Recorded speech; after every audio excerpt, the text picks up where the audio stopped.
The ER screams with activity as they wheel his partner past us. Dr. Reynolds grabs my clipboard. We need a signature now. My husband's eyes meet mine, desperate, pleading. I grip the pen tighter, my voice steady as a scalpel. You want me to save her? Then tell everyone here exactly what you've been doing behind my back. If you haven't subscribed yet, tap the button below to follow our stories. Elena Vasquez Cole scrubbed at a dried blood spot on her forearm, watching the second hand crawl towards 7. 3 more hours. The ER hummed with its usual nighttime rhythm, monitors beeping, gurneys squeaking, the charge nurse's voice crackling over the intercom. Patricia glanced at her from the nursing station. You're off at 11, right? Mark is picking you up. He's working late. Elena didn't look up from her charting. Surveillance thing. Patricia made a sound, half half nothing. Elena knew that sound. Everyone in the ER made it eventually, the noise of not quite believing. She'd made it herself 1,000 times, listening to families make excuses for the patients bleeding on their tables. The perfume hit her first. Before she saw him walk through the automatic doors, before she heard his voice, the smell. Cheap floral, drugstore aisle, the kind that lingers on collars and doesn't wash out in one cycle. She'd noticed it 8 weeks ago, pressed against his shirt when he hugged her goodnight. She'd said nothing. Checked his phone the next day. Deleted messages, deleted call logs, gaps where conversations should have been. She'd put the phone back, gone to work, scrubbed her hands until they burned. Now he stood 20 feet away, talking to a uniformed officer, his back to her. The perfume drifted across the triage desk. Gardenias, maybe. Something sweet and cloying. Wrong for February. Wrong for a man who'd never worn cologne in 15 years of marriage. Patricia followed her gaze. Everything okay? Fine. Elena capped her pen. Just tired. She walked past him toward Trauma Bay 4, close enough to see the collar of his jacket. A strand of dark hair clung there, too long to be hers, too curly to be Isabella's. She kept walking. The bay doors swung shut behind her, and she stood alone among the empty gurneys, breathing the sterile air, trying to scrape the flowers out of her lungs. Her phone buzzed. Marcus, running late, don't wait up. She typed back, I never do. The doors opened. Patricia leaned in. Multiple GSWs coming in, ETA 4 minutes. Elena straightened her spine, rolled her shoulders, became a nurse again. The perfume would wait. It always did. They came in waves, 2 gang-related shootings, a stabbing from a domestic dispute, an overdose in the waiting room bathroom. Elena moved through it all on autopilot, starting lines, compressing chests, handing clamps to Dr. Reynolds without being asked. The rhythm of trauma work was familiar as breathing. She didn't have to think.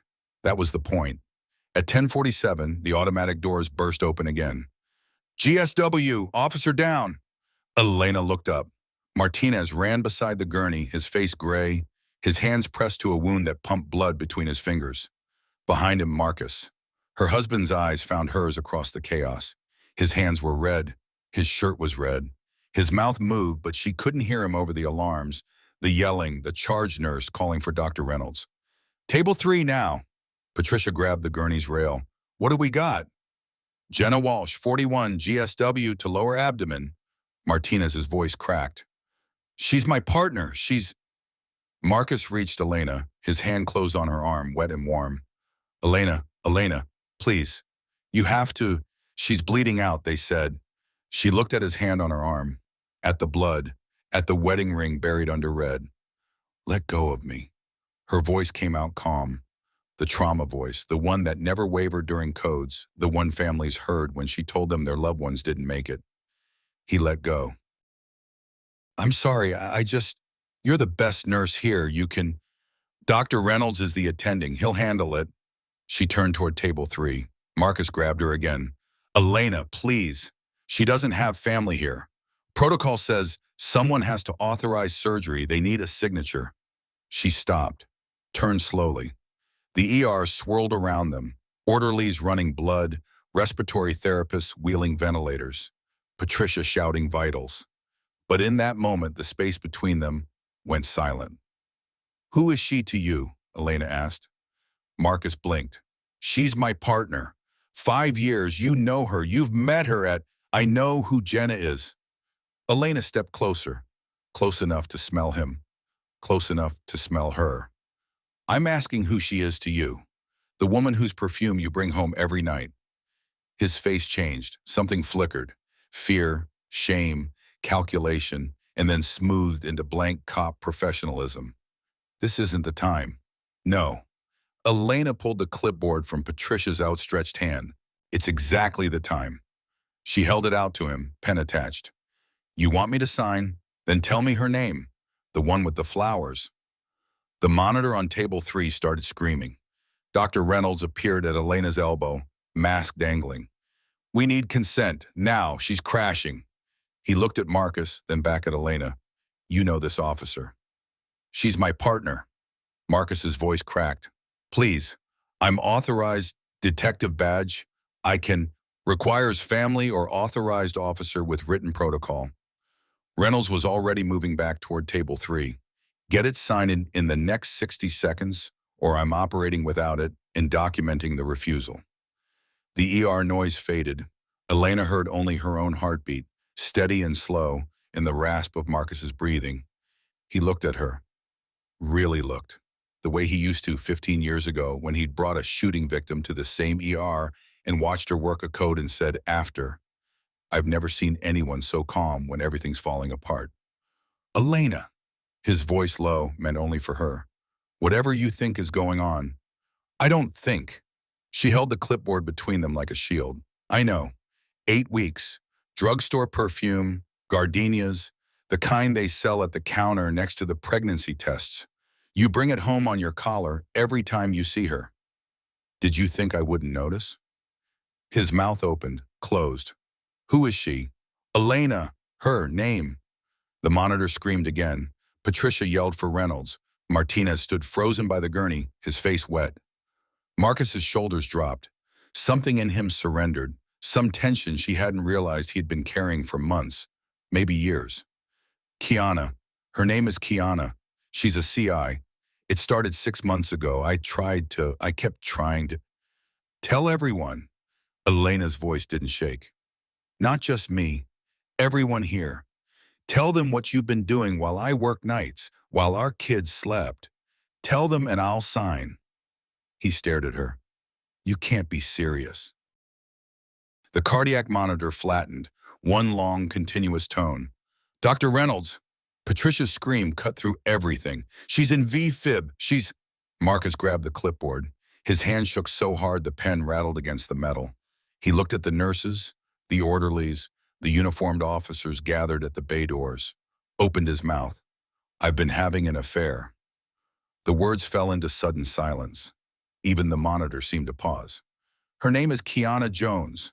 She's a confidential informant. It's been going on for 6 months. My wife, he couldn't look at Elena. My wife didn't know. She knows now.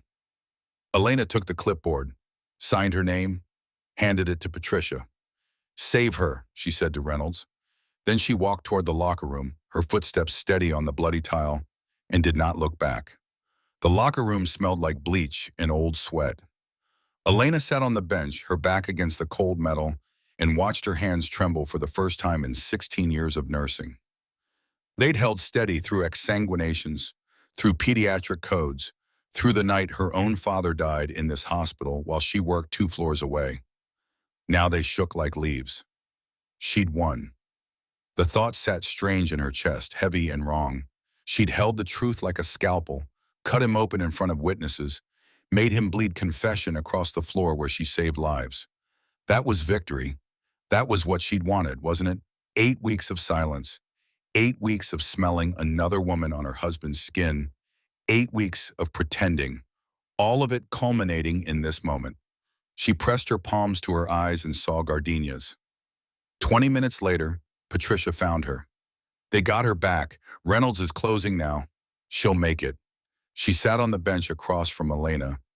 You okay? No, good. Wouldn't believe you if you said yes.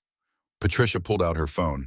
Marcus is in the waiting room. Martinez is with him. He's been asking about you. Let him ask. Elena. Patricia's voice softened. What you did out there? I know what I did. She stood, walked to the sink, ran cold water over her wrists. The tremors had stopped. That was something. I need to finish my shift. Your shift ended 20 minutes ago. Go home. See your kids. Process this somewhere that doesn't smell like blood. Elena looked at herself in the mirror. A stranger looked back. Same dark eyes, same graying hair pulled back in a ponytail, same face she'd worn for 40 years. But something behind the eyes had shifted. She didn't know yet what would settle in its place. I can't go home. She dried her hands. He'll come there. He'll want to talk, explain, apologize. I can't. Her voice caught. I can't hear him yet. Patricia stood. Then don't. Stay here. Work the minor care desk. No life-threatening emergencies. Just sprained ankles and kids with fevers. You can be alone without being alone. Elena nodded. That she could do. At the minor care desk, she treated a 7-year-old with an ear infection, a teenager with a possible fracture, an elderly man whose wife had driven him to the ER because he'd been dizzy for 3 days. She listened to their stories, wrote prescriptions, smiled when they thanked her. Normal, regular, the opposite of her life. At 3 a.m. Martinez appeared at her desk. Detective Cole wants you to know, Jenna's stable, out of surgery. She's going to be okay. Tell him I'm glad. He also wants you to know he's sorry. He says, Martinez shifted, uncomfortable. He says he'll tell you anything you want to know, whenever you're ready. Elena picked up the next chart. Tell him I already know everything I need to. Martinez left. Elena treated a construction worker with a nail through his boot, a college student with alcohol poisoning, a woman whose boyfriend had hit her and who kept saying it was an accident. At 5:30, the sun started bleeding through the ER windows, gray and thin. She thought about going home. She thought about Isabella making breakfast, Mateo complaining about homework. She thought about walking through that door, seeing his shoes by the entrance, knowing he'd be there waiting. Instead, she picked up another chart. At 7 a.m., Elena's phone buzzed with a text from Isabella. Mom, where are you? Dad's here crying. What happened? She typed back, on my way. The drive took 22 minutes. She spent them rehearsing what to say to Isabella, to Mateo, to the man sitting in their kitchen with his confession still hanging in the air. But when she walked through the door, the words evaporated. Marcus sat at the kitchen table, his head in his hands. He'd showered, changed clothes. His hair was still wet. He looked up when she entered, and she saw that he'd been crying. Really crying, the kind that left eyes swollen and face raw. Isabella stood by the counter, arms crossed. At 13, she already had Elena's steady gaze. Mom, Dad says he did something bad. Mateo hovered in the doorway, 9 years old, too young to understand but old enough to feel the wrongness pressing against the walls. Elena set her keys down. Yes, he did. What did he do? Marcus opened his mouth. Elena held up a hand. That's between your father and me, but we're going to talk about it. All of us, just not right now. She looked at Marcus. Outside, now. They stood in the backyard, frost on the grass, their breath clouding in the February air. The house behind them held their children, their 15 years, everything they'd built and broken. Elena, Marcus's voice cracked. I'm sorry, I know that's not enough. I know nothing I say. You're right, it's not enough. She didn't look at him. Who is she? Kiana Jones, 28. I've known her for 2 years. She's been feeding me information on the gangster disciples. It started 6 months ago after a bust. We were both wired on adrenaline and you slept with her. Yes. More than once. A pause. Yes. Did you love her? Marcus was silent so long she finally looked at him. His face held something she couldn't name. Not quite guilt, not quite grief, something in between. I don't know, he said. I thought I did. For a while, but now, he shook his head. I don't know what any of it was. I just know I destroyed us. Elena nodded. The frost crunched under her feet as she walked to the garden shed, pulled out the bag of potting soil she'd bought last spring, carried it to the back gate. What are you doing? Marcus asked. She didn't answer. She opened the gate, carried the bag to the alley, set it with the trash. Then she walked back past him, into the house, up the stairs to their bedroom. The cheap floral perfume sat on his dresser. She'd moved it there 3 weeks ago, found it in his jacket pocket, and placed it like evidence. Gardenias. She picked it up, walked to the bathroom, emptied it into the sink.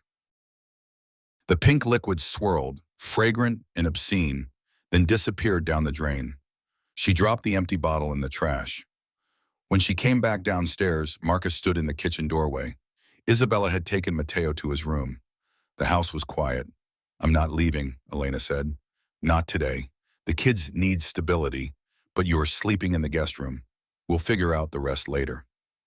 "Elena, I signed the consent form. Jenna's alive. You got what you wanted." She walked past him toward the stairs. "Don't ask me for anything else today." Behind her, Marcus said nothing. For once, he had no words left. 3 weeks passed in a strange suspension. Marcus slept in the guest room. Elena worked double shifts. They spoke only about the children, schedules, school pickup, who was making dinner. Isabella watched them both with suspicious eyes. Matteo asked fewer questions, which hurt more. The department opened an investigation. An affair with a C.I. violated protocol, created liability, compromised cases. Marcus was placed on administrative leave pending review. He spent his days at home, cleaning, cooking meals no one ate, waiting for Elena to come back. She never came back angry. That was the worst part. She came back empty. On a Thursday night in early March, Elena walked into the kitchen and found Jenna Walsh sitting at the table. She'd been discharged 2 weeks ago, still recovering, still pale. She stood when Elena entered, leaning on a cane. "Elena, I'm sorry to come here unannounced. I needed to." "Sit down." Elena's voice was calm, the trauma voice. "You shouldn't be on that leg." Jenna sat. Marcus hovered by the stove, useless. "I asked her to come. I thought you deserved to hear." "I've heard enough." Elena set her bag down. "From you. Now I'll hear from her." Jenna's eyes filled. She was younger than Elena had imagined, maybe 35, with the tired face of someone who'd seen too much. "I didn't know about you. Not at first. Marcus told me he was separated. I believed him. By the time I found out the truth, I was already—" She stopped, swallowed. "I'm not asking for forgiveness. I'm telling you I was lied to too. And I'm ending it. Whatever it was, it's done." Elena looked at Marcus. "Separated." His face crumpled. I know what I did. I lied to both of you. I destroyed—" He couldn't finish. The silence stretched. Elena felt it pressing against her chest, heavy and cold. She'd imagined this moment so many times during those 8 weeks of silence. The confession, the apology, the satisfaction of being proven right. But now that it was here, she felt nothing, just the hollow echo of 15 years collapsing. "Thank you for telling me." Elena picked up her keys. "I have a shift." "Elena, wait." Marcus stepped toward her. "Please, what can I do? How do I fix this?" She stopped at the door, turned, looked at him, this man she'd loved, trusted, built a life with, this stranger who smelled like gardenias. "You can't fix it." Her voice stayed calm. "You can only live with what you broke. We all have to live with it now." She walked out. The door closed behind her. In the kitchen, Jenna wept. Marcus stood frozen. The house held his breath. Outside, February wind cut through Elena's coat. She walked to her car, got in, sat in the cold for a long moment. Then she started the engine, pulled out of the driveway, and drove toward the hospital, toward the ER, toward the only place where she still knew exactly who she was. The night waited. The trauma bays waited. And somewhere in the city, another ambulance screamed toward her doors, carrying someone else's crisis, someone else's brokenness, someone else's chance to be saved. Elena drove on. Behind her, the house grew smaller in the mirror.